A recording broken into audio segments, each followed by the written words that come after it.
Meus irmãos, a paz do Senhor, sejam muito bem-vindos a mais um programa do nosso quadro Bibliando, mais uma edição do nosso programa Bibliando, na verdade. Hoje, 24 de junho de 2018, estamos aí nos aproximando dos 50% da leitura da Bíblia.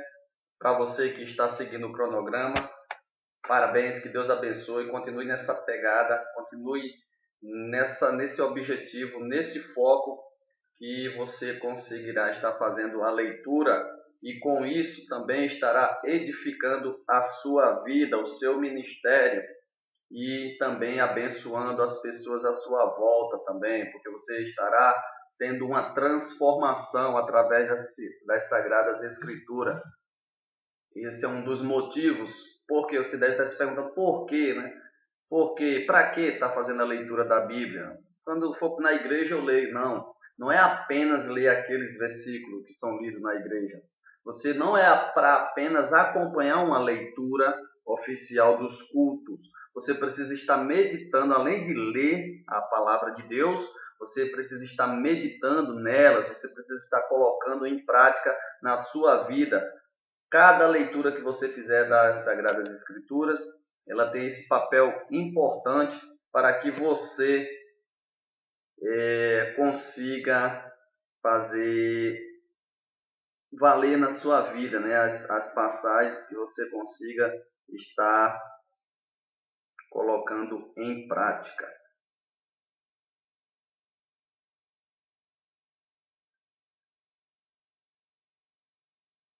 Vamos preparar o áudio do diácono, irmão Roberto.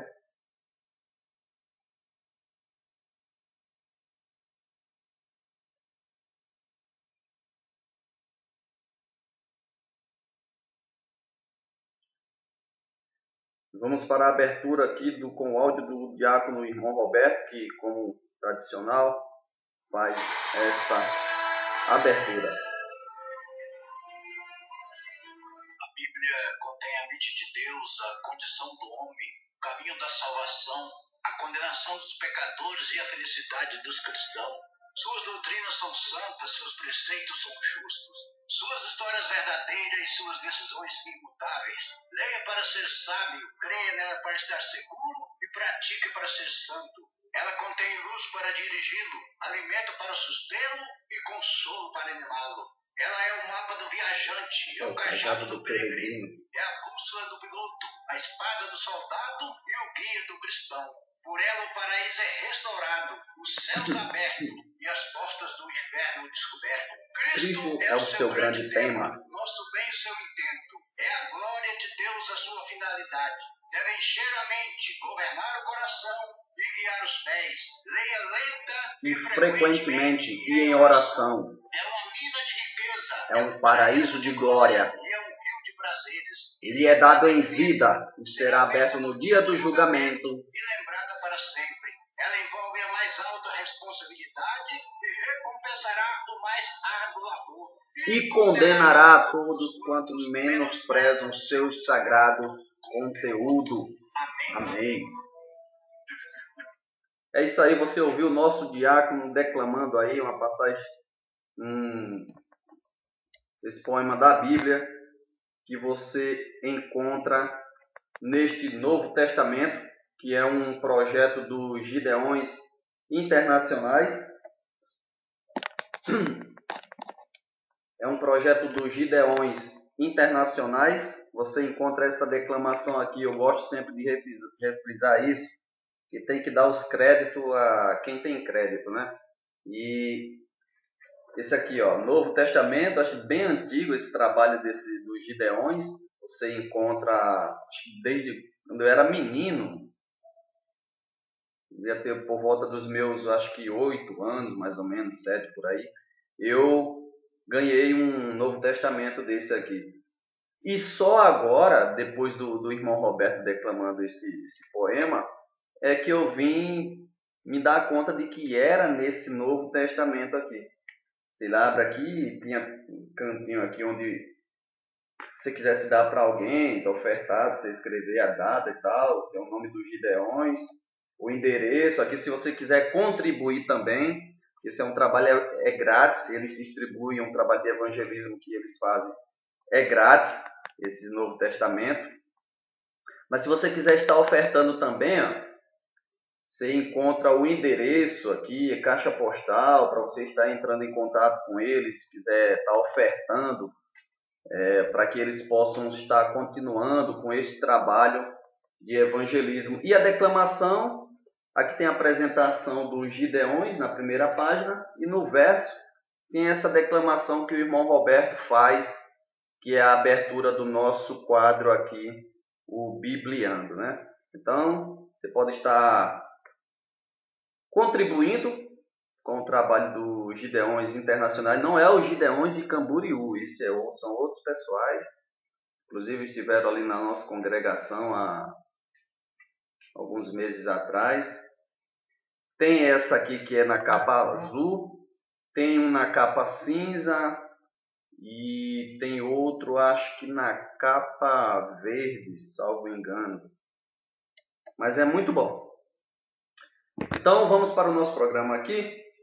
Hoje o programa está muito bom também, um pouco resumido já pelo horário, mas vamos dar continuidade. Então vamos para a nossa curiosidade bíblica de hoje. Nossa curiosidade bíblica de hoje vem trazendo a seguinte questão: quantas e como estão divididas as gerações desde Abraão até Jesus Cristo? Você sabe qual?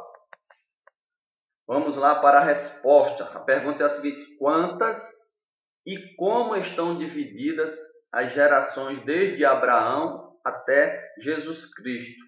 Lá no comecinho de Mateus você vai encontrar essa resposta. Mateus, capítulo 1, versículo 17.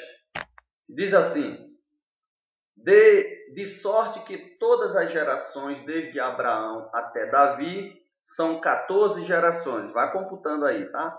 Desde Abraão até Davi são 14 gerações.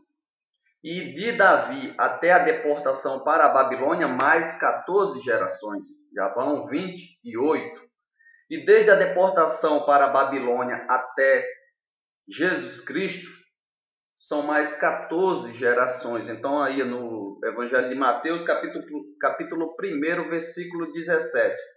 3 vezes de 14, totalizando 42 gerações, desde Abraão até Jesus Cristo. Se perguntarem para você agora, você já sabe responder que desde Abraão foram 14 gerações até Davi, de Davi até a deportação para Babilônia, mais 14, e da deportação até Jesus Cristo foram mais 14 gerações. Estão divididas em 3 gerações de 14. Então, 42 gerações. Nosso momento de reflexão de hoje, livro de Lucas, Evangelho de Lucas, a leitura que estamos fazendo, né,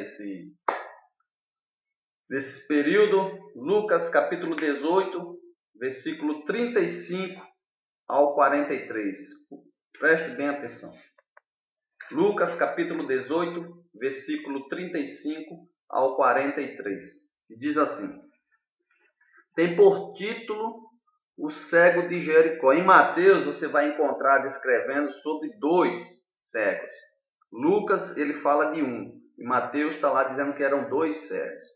Capítulo 20, versículo 32, salvo engano, em Mateus.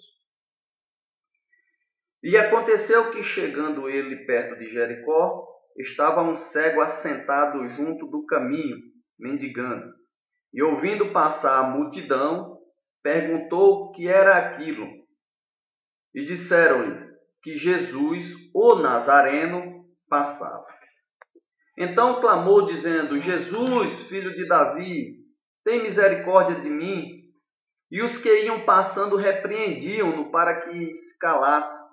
Mas ele clamava ainda mais alto: Filho de Davi, tem misericórdia de mim. Então Jesus, parando, mandou que lhe trouxessem. E chegando ele, perguntou-lhe, dizendo: Que queres que te faça? E ele disse: Senhor, que eu veja. E Jesus lhe disse: Vê, a tua fé te salvou. E logo viu e seguia-o, glorificando a Deus, e todo o povo, vendo isso, dava louvores a Deus. Amém? Passagem muito linda, né? Uma passagem onde a gente pode destacar aqui alguns pontos importantes que aconteceu com este cego e Jesus. O que eu queria destacar aqui também é que, primeiro, o reconhecimento desse cego com Jesus. Porque com certeza eu imagino que ele já tinha ouvido falar de Jesus, porque ele creu. Ele não via, como a palavra diz, ele era cego.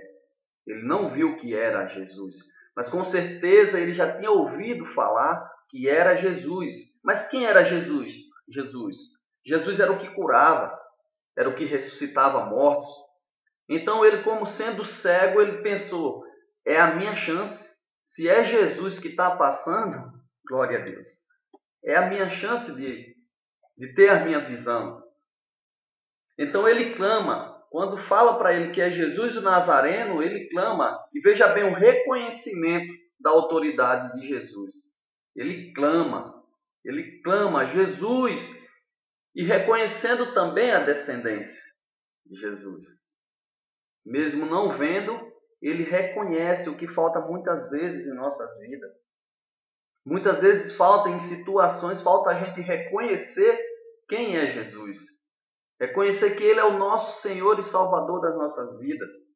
Reconhecer que se entregarmos a Ele todos os nossos problemas, todas as nossas dificuldades, Ele trará resposta.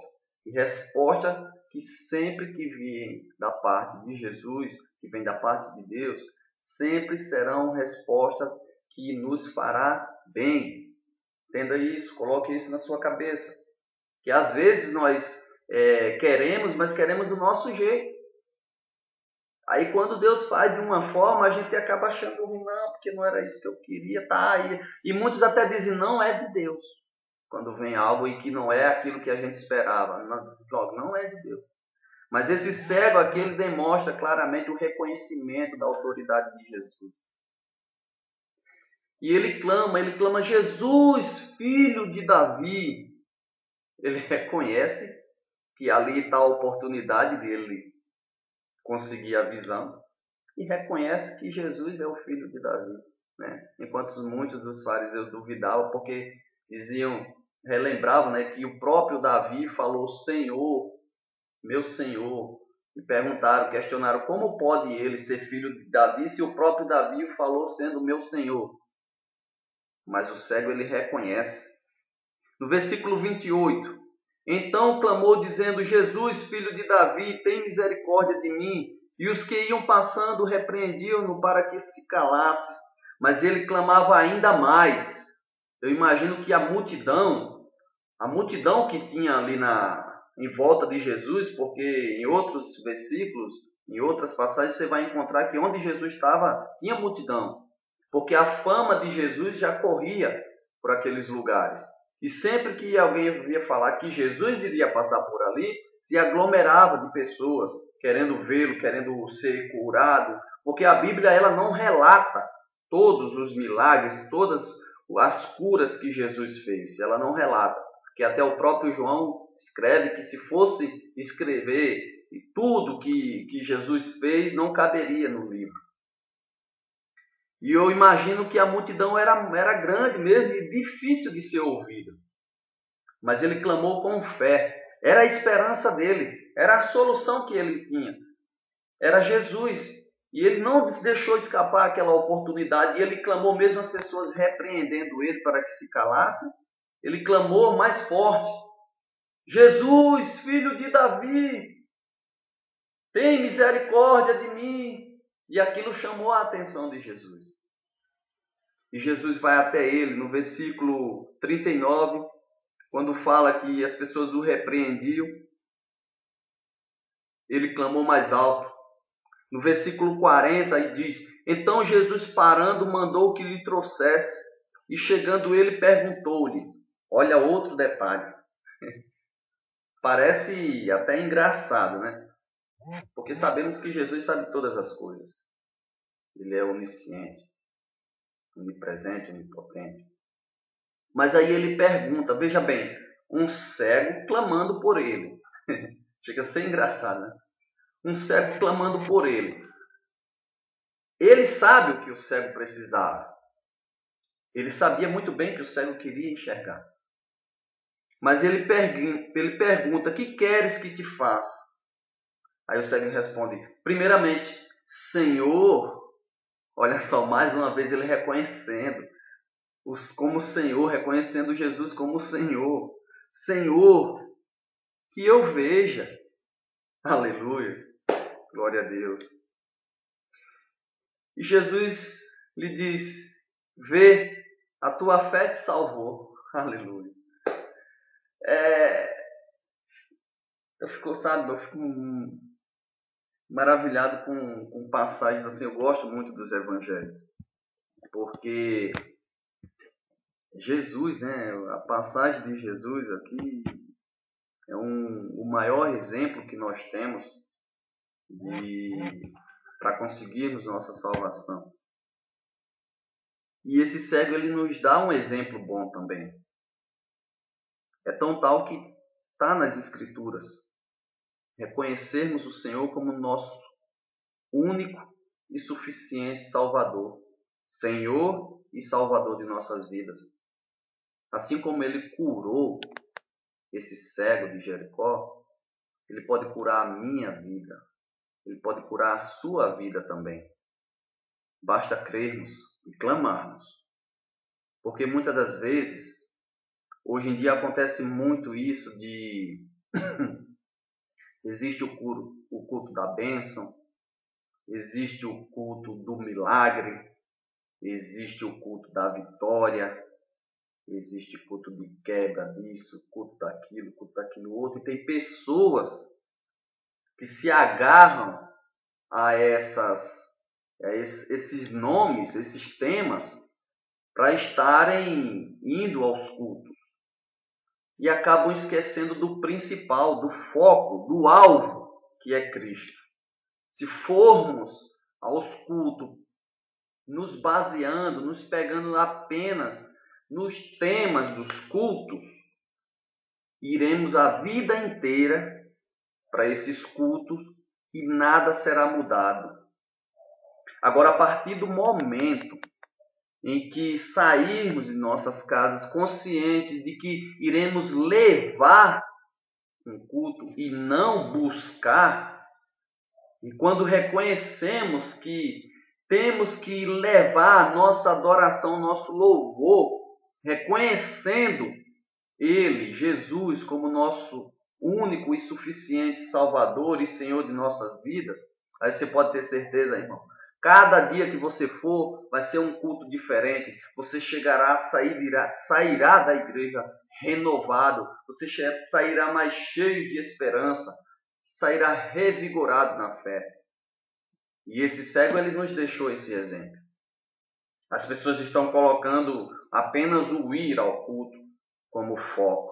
Ah, mas eu vou ao culto, eu fui e nunca recebi cura, nunca recebi milagre, nada aconteceu. Mas por quê? Peraí, irmão. Como é que você está indo? Como é que você está buscando? Sem contar que culto não é lugar de buscar. Culto é lugar de levar. Aí você pode dizer, ah, mas esse cego aí, ele foi e buscou.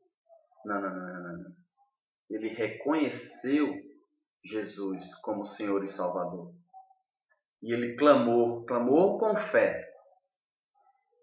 E por isso, eu acredito que por isso que Jesus ainda pergunta o que queres que te faça.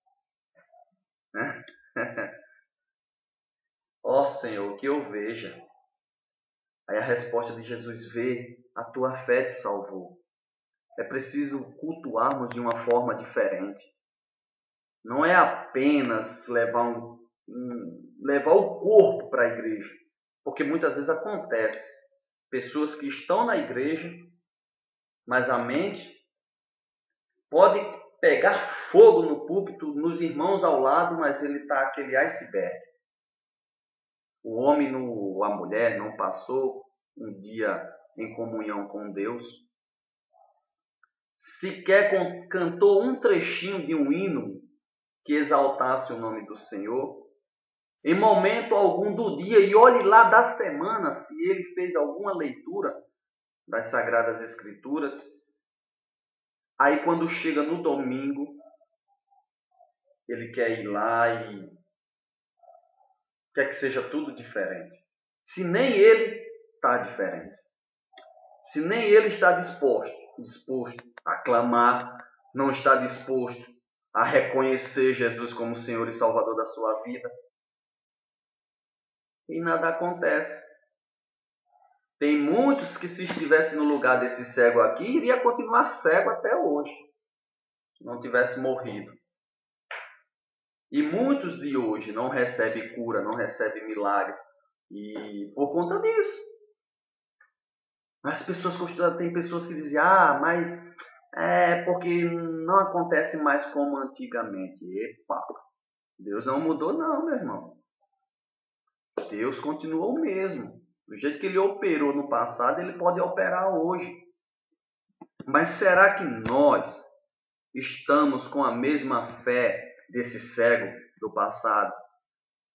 Será que nós estamos clamando como os hebreus clamaram no passado, quando estavam vendo que tudo era humilhante, quando eles estavam oprimidos? Porque se você for ler principalmente em Reis, o livro de Reis, você vai ver muito sobre isso. Você vai ver muito o povo de Israel sendo humilhado, mesmo sendo consequência dos atos dele, que acabavam esquecendo Deus. Eles passavam por humilhações, eles eram oprimidos, mas eles, quando viam que a situação estava apertada, quando eles viam que não tinha mais jeito, que eles lembravam de Deus, e aí começava o clamor, e eles clamavam com fé. O que era que Deus fazia? Deus olhava para ele e dizia: basta, e Deus levantava alguém. Sempre Deus levantou alguém para socorrer os seus. E aquelas pessoas, se formos compararmos com hoje, podemos até dizer que eram pessoas que tinham tudo para não desagradarem a Deus. Ou seja, se é que é possível, eu creio que não, mas se formos medirmos a situação de hoje com a situação daquele povo, dos israelitas, o peso para eles era bem maior. Posso até estar falando bobagem aqui, mas estou fazendo uma comparação, tá? Fazendo uma comparação. Depois não vai sair dizendo por aí que eu estou falando heresias. Mas se formos analisarmos, porque eles tinham um contato ali com Deus através de Moisés, eles viam as maravilhas que Deus fazia.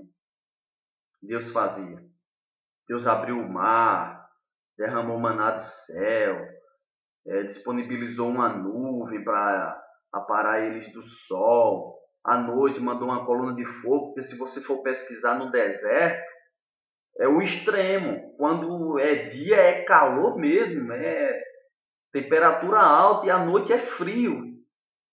Você pode pesquisar. E Deus providenciou tudo isso e guiou eles. Fechou o mar em cima dos soldados de Faraó. E mesmo assim as pessoas, como um apagão, esqueciam do que faziam. Essas pessoas, mesmo fazendo tudo isso, Deus ali mostrando, fazendo, levando providência, as pessoas se desviavam do caminho do Senhor, murmuravam. Mas mesmo assim, Deus ainda agiam a favor deles. E hoje não é diferente. Se Deus foi misericordioso com aquele povo que tinha os milagres deles assim, ó, Ele é conosco também. Basta tão somente que nos colocamos na posição, esse cego aqui, ó, ele reconheceu o Senhor, Jesus Cristo, como Senhor e Salvador da sua vida. E no final, olha só, o que muitos não acabam fazendo. Quando recebem uma bênção, uma cura, um milagre, acabam esquecendo, né? Eu vi casos de pessoas serem curadas, pulou lá, estava com problema de coluna na igreja, foi curado, e foi 2, 3 cultos depois some. As pessoas não querem saber. Isso é o verdadeiro venha a nós, o vosso reino nada, só venha a nós, o vosso reino não. Isso é o que acontece. Mas olha o que esse cego faz aqui, ó. Versículo 43. E logo viu, depois que Jesus fala, vê, a tua fé te salvou, a tua fé te curou, te salvou. E logo viu, o cego viu, e seguia-o glorificando a Deus. E todo o povo, vendo isso, dava louvores a Deus. Nesse finalzinho aí, eu gostaria de chamar a atenção para 2 detalhes, só para finalizar. O cego, após enxergar, ele segue-o, a palavra diz, e seguia-o. Ele não procurou o rumo dele, foi embora, estou enxergando, tchau Jesus. Não, ele passou a seguir Jesus. E além de seguir, glorificando a Deus. Glorificar é uma forma de agradecer, né? E o outro detalhe que eu gosto de chamar a atenção aqui, só para finalizar mesmo, olha o que diz. E todo o povo, vendo isso, dava louvores a Deus. E todo o povo, vendo que o cego foi curado, dava louvores a Deus. Essa é mais uma questão que você poucas vezes vai ver nos tempos atuais. Poucas vezes as pessoas vão glorificar a Deus por aquilo que acontece de bom na sua vida. Esses são os dias atuais, infelizmente. As pessoas não estão felizes. Tem uma passagem que diz: chorai-vos com os que choram. E isso você pode até encontrar muitos. Mas aí na continuação também ele fala: e alegrai-vos com os que se alegram. E o que aconteceu aqui nessa passagem, o povo vendo que Jesus curara o cego, as pessoas se alegraram com o cego e glorificaram a Deus. E muitos hoje não têm essa mesma alegria. Quando você se dá bem, quando você é abençoado, irmãos até da própria igreja. Tem até uma tira aí no Facebook, e eu não lembro bem como é, mas ela fala assim, me falha a memória agora, mas relatava exatamente isso. Quando você comprou um carro, mas também financiado em 60 meses, até eu. O irmão comprou uma casa, mas também parcelado em 300 anos, até eu. 35 anos, perdão, 300 anos. 35 anos, 300 parcelas. As pessoas, elas não se alegram mais com as suas conquistas, com as nossas conquistas. São poucos que estão ali do seu lado e olha, parabéns, que Deus abençoe, irmão. Parabéns, você merece. Não. E alguns que fazem isso ainda fazem de falsidade. É por isso que devemos meditar na palavra de Deus. É por isso que devemos fazer a leitura das Sagradas Escrituras. E esse quadro é exatamente para isso, para motivar você a estar fazendo a leitura da palavra de Deus, porque ela gera transformação. Transformação de dentro para fora. Você é transformado espiritualmente, você começa a agir conforme a palavra de Deus, e isso as pessoas verão na sua vida. Você será uma nova pessoa. Então esse foi o nosso momento de reflexão hoje. Lucas capítulo 18, versículo 35 ao 43. Bem? Então vamos dar continuidade ao nosso quadro aqui. Agora o nosso pregador da semana. Hoje será pregador e cantor, os dois em um. Portanto, só teremos o quadro pregador. O cantor estará incluso. Já que o nosso diácono Osiel Rodrigues.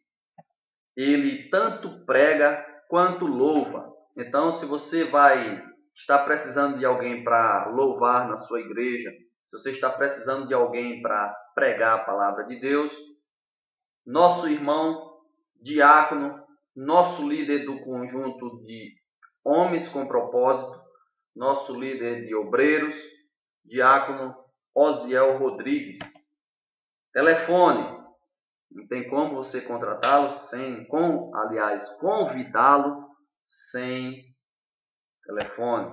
Então anote aí, DDD 64 99308 6477. Também é o WhatsApp. Manda uma mensagem lá e vê uma agenda com ele. Ele estará abençoando a sua igreja, abençoando os irmãos, os seus congregados. E também você estará abençoando a vida do irmão Osiel e o ministério dele. Diácono Osiel Rodrigues, DDD 64 99308 6477. Repetindo, 64 99308 6477. Este é o nosso pregador da semana. Agende-o. Palavra e louvor. Agora vamos para o nosso cronograma desta semana. Finalizamos hoje, o livro de Esdras. E amanhã estaremos iniciando Neemias. Amanhã, 25 de junho, Neemias capítulo 1 ao capítulo 3 e Lucas capítulo 22, do versículo 39 ao versículo 65.